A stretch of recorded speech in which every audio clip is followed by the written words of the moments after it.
राम राम भाइयों, और क्या हाल है आप सबके। आई होप सब अच्छे होंगे। और अब तो मैं काफ़ी दिनों बाद इस बारे में बात करने की सोच रहा हूँ कि और बात करनी ज़रूरी भी है, क्योंकि हमने पेपर दे दिया और काफ़ी टाइम हो गया हमें इंतज़ार करते करते। और अब हम थक चुके हैं इंतज़ार से। इतना हम फिज़िकल की तैयारी करते करते नहीं थके जितना हम मेंटली थक गए हैं। ये बात सोच सोच के कि कब रिजल्ट आएगा और हमारा होगा या नहीं होगा, हमारे इतने नंबर हैं और हम फिज़िकल के लिए सिलेक्ट हो पाएंगे, शॉर्ट लिस्ट हो पाएंगे भी या नहीं। और बहुत से भाई मेरे पास कमेंट करते हैं कि भैया हमारे इतने नंबर हैं, और काफ़ियों के तो अच्छे नंबर रहते हैं, 70 नंबर भी हैं, 68 नंबर हैं और 65 से ऊपर नंबर हैं, फिर भी उनके मन में डाउट है। और इसलिए मैं आपको एक बार फिर बता देता हूँ। और जो आप लोग अब भी थोड़ा डाउट में हो या सोच रहे हो, अब ये बताओ, तुम डाउट लेकर बैठे हो कि तुम्हारे 65 नंबर हैं और तुम्हारे 68 नंबर हैं, कि तुम्हारा नहीं होगा, ठीक है। अब तुम खुद देखो कि तुम्हारी लैब में या फिर तुम्हारे आसपास जो भी तुम्हारे दोस्त हैं, मित्र हैं, या जो भी तुम्हारे जानने वाले हैं, उनका स्कोर कितना बन रहा है, तुम खुद देखो।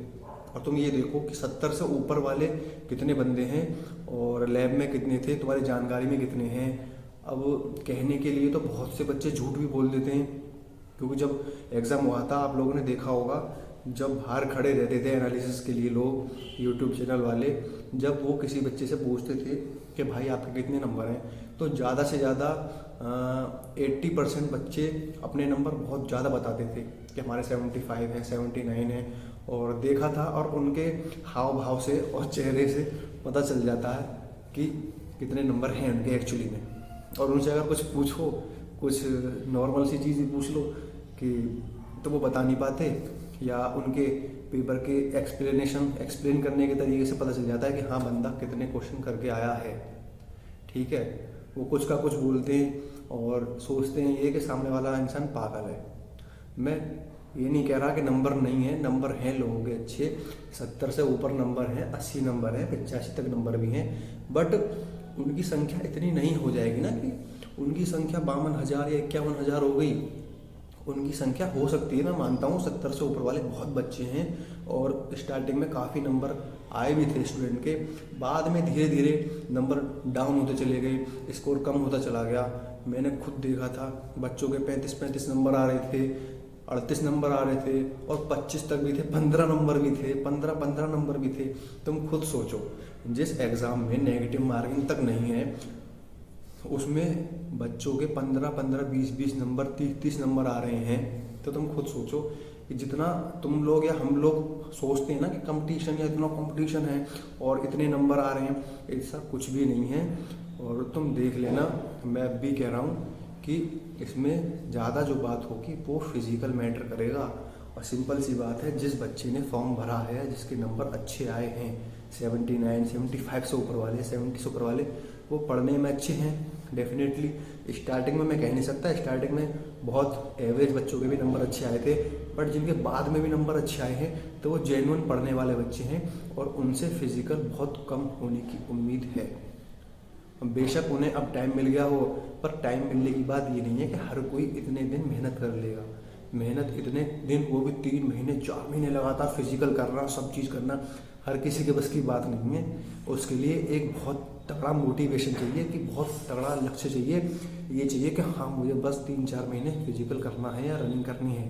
तो हर किसी के बस की बात नहीं है भाई फिजिकल करना। और सिंपल सी बात है, जो 85 या 80 या 75 नंबर लेकर पढ़े ना, उनका फिजिकल बहुत डाउन होता है, ये बात है। जिसकी पढ़ाई बहुत अच्छी होगी ना, और वो फिर सीधी सी बात है, वो कंपटीशन बढ़ाने के लिए फॉर्म भर देते हैं बहुत से लोग तो, और बहुत से लोग तो फिजिकल के लिए भी नहीं जाएंगे वो कहीं। और इस बीच में किसी ने कुछ और एग्जाम दे दिया होगा, जैसे EMRS का एग्जाम हुआ था, वहाँ बैठ गए होंगे, या कहीं भी बैठ जाएंगे, या GED क्या है वहाँ बैठ जाएंगे, यूपी पुलिस के आने वाले वहाँ बैठ जाएंगे। तो वो तो और भी ट्राई करेंगे ना, जब उनके इतने अच्छे नंबर आ रहे हैं और वो इस लायक हैं कि वो 25 अगस्त के बाद जो एग्ज़ाम हुए थे वो इतने मतलब थोड़े बहुत हार्ड हो गए थे, और वो उसमें भी 75-80 नंबर लेकर आ पा रहे हैं, तो सीधी सी बात है वो MP पुलिस तो बिल्कुल ज्वाइन नहीं करने वाले, और ना उनसे फिजिकल होगा। अब तुम जिसके ज़्यादा नंबर है वो लोग कमेंट करके मुझे गाली मत देना, ये मत बोलना कि हमारा फिजिकल अच्छा है। मैं एक नॉर्मल सी बात बता रहा हूँ कि बहुत रेयर बंदे होते हैं, वो बहुत कम बंदे होते हैं जिनकी दोनों चीज़ अच्छी मिलती हैं कि हाँ पेपर में भी 80 नंबर और फिजिकल भी 80 नंबर का, बहुत कम मिलते हैं। और होंगे भी तो वो होंगे जिन्हें लग रहा है कि हमारी लास्ट है भर्ती, या फिर भर्ती निकलती नहीं है, पूरी नहीं होती, तो हम चाहते हैं कि इसी भर्ती में लग जाएं। वो लोग तो कर सकते हैं तैयारी, एक एम सोचकर, एक लक्ष्य सोचकर तैयारी कर सकते हैं कि हमारे भैया हमें तो इसमें नंबर लेना ही है, हमें नौकरी चाहिए। तो बस मैं आप लोगों से ये कह रहा हूँ कि अगर 70 से ऊपर वालों की संख्या 20,000 से 25,000 है, इससे ज़्यादा तो बिल्कुल नहीं होने वाली। 25,000 बच्चे बहुत होते हैं। तुमने एग्ज़ाम दिया होगा और तुम्हें पता है 70 नंबर लाने और 65-60 से ऊपर कूदाना एग्ज़ाम में बहुत बड़ी बात है। घर पर बैठकर आदमी मॉक में, पेपर में अच्छे नंबर ले आएगा, बट जब तुम खुद सोचो, जब आदमी घर से इतनी दूर सफ़र करके एग्ज़ाम देने जाता है ना, और पहली बात तो वो फिजिकली थक गया, मेंटली थक जाएगा सोच सोच के यार कि मेरा होगा या नहीं होगा, घर वाले उम्मीद लगा रहे हैं कि नंबर आएगा या नहीं आएगा, बहुत सारी चीज़ें सोचता है, तो जो ना मेंटली एग्जॉस्ट हो जाता है कि हाँ, फिर जो उसका स्कोर घर पर आ रहा होता है ना, जहाँ उसका स्कोर घर पर 75 और 80 के बीच में आता है, वो उसका स्कोर वहाँ घटकर 65 हो जाता है एग्जाम में। तुम लोग बहुत सारे स्टूडेंट रिलेट करोगे इस बात को, मेरे साथ बहुत हुआ है कि मेरा स्कोर यहाँ पर 75 और वहाँ पर पेपर में जाकर 67 नंबर बहुत बार हो जाता है। और जब दिमाग थक जाता है और सोच सोच के हमारी बॉडी थक जाती है, नींद पूरी नहीं होती, इतनी दूर जाते हैं एग्ज़ाम देने, तो वो ऑटोमेटिकली जो सिंपल क्वेश्चन भी होते हैं ना, वो भी हमसे गलत हो जाते हैं।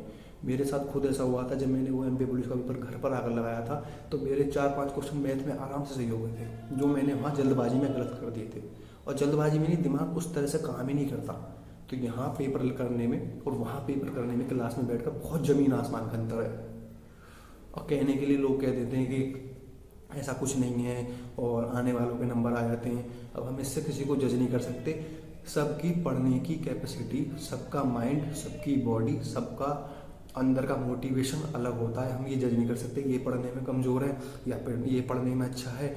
और किसी का अब कुछ ये भी नहीं पता कि मेरिट कब चली जाए। मान लो 60 से ऊपर वाले बंदे के पढ़कर 70 नंबर हो जाए और फिजिकल में वो अच्छा, मतलब फिजिकल में अंदर हो जाए और फिजिकल में अच्छा स्कोर कर दे।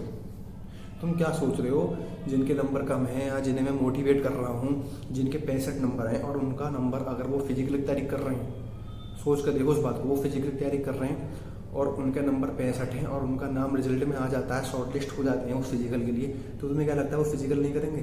वो फिजिकल में धुआं काट के आ जाएंगे। जो मेरे कहने से 2-3 बच्चे भी स्टूडेंट अगर तैयारी कर रहे होंगे ना और उनका नाम आ गया और उन्होंने 2 महीने तैयारी कर ली, तो मुझे पता है जिसके नंबर कम होती है ना और जिसकी उम्मीद ये रहती है कि यार हमें इस भर्ती में चाहिए, इसमें नौकरी लेनी है और जिसे सच में नीड होती है, वो तैयारी करता है। मुझे खुद देखो, मैं अपने बारे में बताऊं तो मैंने खुद 3 महीने तैयारी करी है और मैं अब भी नहीं सोच रहा कि मेरा नंबर नहीं आएगा। मुझे पता है कि मेरा नंबर आने के चांस हैं और मान लो 1% नहीं भी आता तो कोई बात नहीं, मेहनत बेकार नहीं जाएगी, शरीर भी तो काम कर रहे हैं, बॉडी तो बन रही है, फिटनेस तो बन रही है, वो कहीं ना कहीं काम आएगी, डेफिनेटली काम आने वाली है। बट ये है कि अगर नंबर आ जाता है तो ये मेहनत तुम्हारी सफल होगी या नहीं होगी, खुद सोचो।